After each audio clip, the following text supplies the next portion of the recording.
For those of you in attendance last year, the theme was take the red pill. And we spent a lot of time saying, yes, we agree that there is a problem. What are we going to do about it? And it was so refreshing and invigorating to leave last year's conference with this sense that, wow, we are actually taking action. People have woken up. People are fighting back. People are tired of the status quo.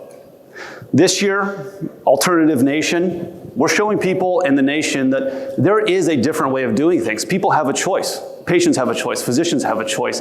Employers have a choice. The people actually paying the bills, they have a choice out there. And it's these people in the room right now or sitting at your table that are giving that back to them.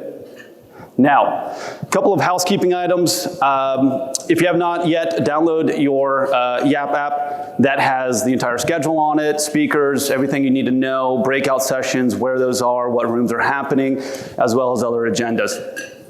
Before we continue on with the show and our fantastic slate of speakers, we're hearing from people who, like I said, are living it, are seeing patients in a new way, breaking down healthcare, making it more personal, relocalizing healthcare. The theme this year, again, alternative healthcare. I love this because it is real. It's happening. This isn't just smoke and mirrors. This isn't just a dream. This is a reality. There are alternative healthcare systems that are popping up all over the nation where you don't have to go in and slay the dragon on your own, I would say, from an insurance standpoint. That is very exciting because no longer are you going to be meeting somebody, talking about what you do, and they're going to look at you like you got a third eyeball in your forehead. They're going to sit here and start smiling and nodding like, oh, okay, I've heard of that. Is that like this? And they start relating it to it. And so we kind of joke that doing this in 2022 is a lot different than doing it in 2018 and 2019 because people understand exactly what you're doing and they're able to relate to it and they understand the pain because healthcare is just so personal.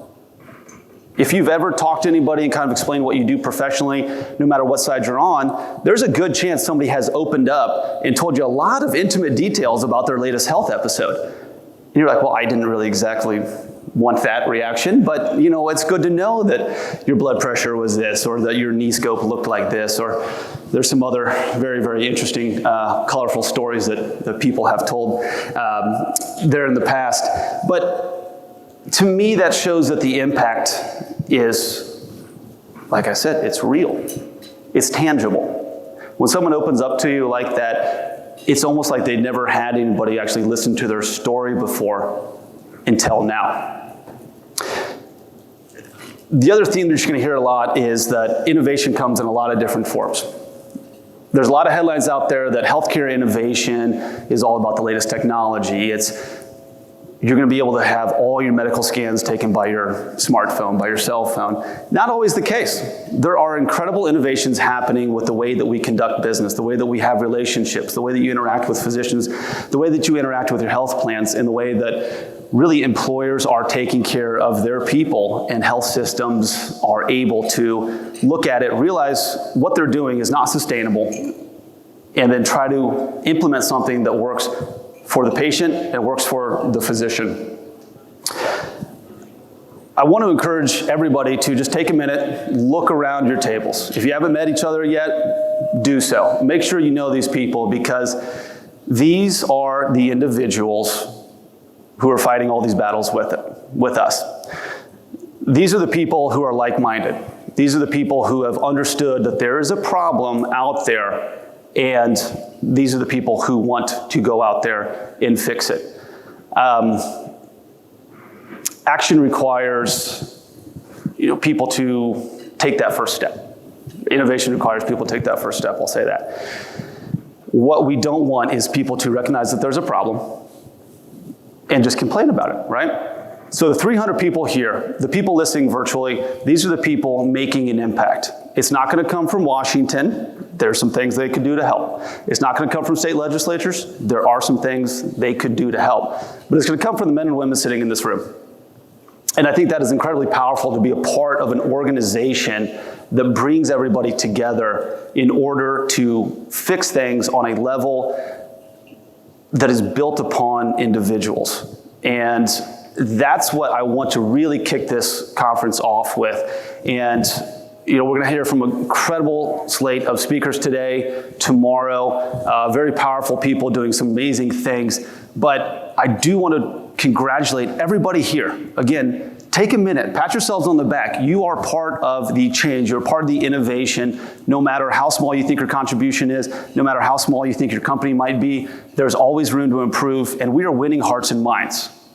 That's what it is all about. We need to win the hearts and minds of the American public out there. We need to talk to them on a level that they understand, because I can almost guarantee you the vast majority of Americans out there are not happy with the way things are going out there. They are angry at the status quo, and they are looking at somebody to go out there and fix it, go out there and change it, and that is every single one of you out there. So pat yourselves on the back, meet the people at your table, get fired up for this conference, because we're going to hear a lot of great ways to do a lot of really great things out there. And just remember, it's real.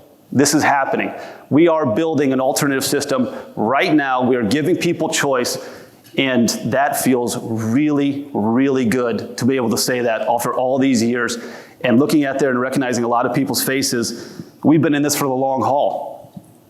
And now we're at that point. Now we're picking up speed. Now we're going, and it feels good to say that. So give yourselves a round of applause. I'm going to introduce good friend Jay Kempton here at the Free Market Medical Association. It is a pleasure to be here. I'm looking forward to the rest of the weekend. Thank you.